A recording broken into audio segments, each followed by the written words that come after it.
En este video vamos a ver cómo podemos hacer un árbol de clasificación con SAS. En el menú de tareas y utilidades, SAS no tiene esta herramienta. Por lo tanto, vamos a tener que utilizar un pequeño programa, el más básico, para que me permita realizar un árbol.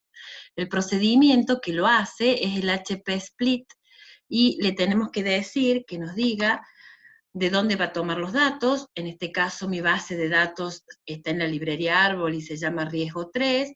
Le ponemos algunas características al árbol que tiene que ver con las ramas y con la profundidad que le vamos a dar. En target le vamos a poner la variable, digamos, de clasificación, que en este caso es binaria y es riesgo. Estamos trabajando con una base de clientes y le ponemos como input, o sea, que utilice para clasificar estos clientes en riesgo alto, riesgo bajo, que es como tenemos a la variable, le ponemos en input un ratio de endeudamiento, los consumos que tienen a un momento determinado, la edad, que en este caso se llama edad 2, los ingresos. Y luego una serie de opciones que le vamos a poner para que nos devuelva a alguna de las herramientas. ¿Sí? Esto es como un programita básico para que nos haga rápidamente lo que necesitamos. Si le damos que lo ejecute, vamos a poder encontrar la salida que corresponde. A veces demora un poco más porque se trata de un programa bastante grande. Si ustedes observan, lo primero que vamos a obtener es la menor tasa de error, o sea, nos va a decir cuántas hojas debería tener este árbol para que tenga la menor tasa de error. En este caso, en un número de hojas igual a 3, que está marcando este puntito rojo, me va a dar el menor error, 0,054, considerando un criterio de cross-validación, ¿sí? Que es una de las técnicas. Luego me va a dar una estructura de árbol en donde el rosa indica riesgo alto y el celeste riesgo bajo, y luego el árbol propiamente dicho, donde me va a decir si tenía los 540 individuos, cuántos pertenecen al grupo 1, que en este caso va a ser el riesgo bajo, y el grupo 2, que es el riesgo alto, y luego me va a ir considerando, en este caso, la variable ingresos, ¿sí?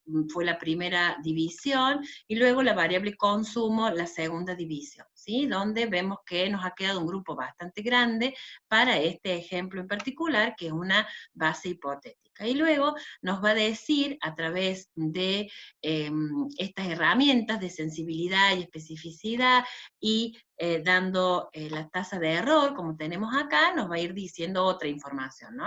Si nos hemos equivocado mucho o nos hemos equivocado poco en la clasificación, ¿sí? Acá tenemos la cantidad de observaciones que nosotros nos hemos equivocado.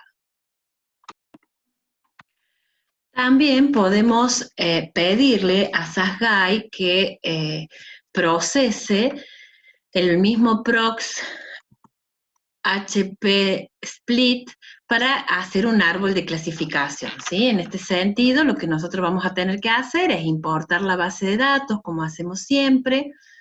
Luego vamos a tener que hacer un programa, por lo menos un programa básico, como ya vimos, ¿sí? Con cantidad de hojas, la profundidad, qué variable es la que nos interesa, digamos, como objetivo para que vaya clasificando en función de las demás. En este caso, en la base de clientes que estábamos trabajando, la variable de interés es riesgo, y luego tenemos consumos, ingresos, endeudamiento, edad, etc. ¿Sí? Cuando procesamos eso, nos va a generar una nueva base de datos y nos va a generar una salida.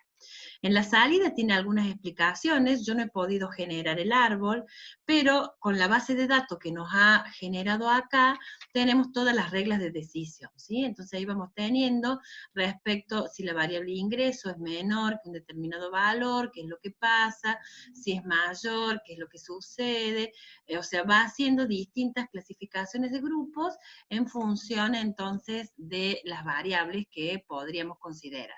¿Sí? Va a darnos algunos otros criterios que ya hemos visto y que uno puede, en función de eso, analizar o decir si el árbol de clasificación cumple con determinadas condiciones, ¿sí? Es decir, que con ambos sistemas de SAS o interfaces de SAS podemos realizar este árbol. Por último, para cualquiera de los dos SAS, Studio y Guide, les presento el código que uno podría utilizar para que desarrolle el árbol con mayor profundidad. ¿Sí? La primera parte, esta que tenemos acá, va a correr el árbol con todas las opciones que ya hemos visto. Luego, en un segundo momento, podemos pedirle que a partir del nodo número 3 profundice y lo siga haciendo. Y luego, si seguimos observando que existe otro nodo que sigue la clasificación, como en este ejemplo el 7, le podemos dar la orden de que lo siga. O sea que estos valores 3 o 7 pueden cambiar en función del ejemplo que particularmente estemos trabajando.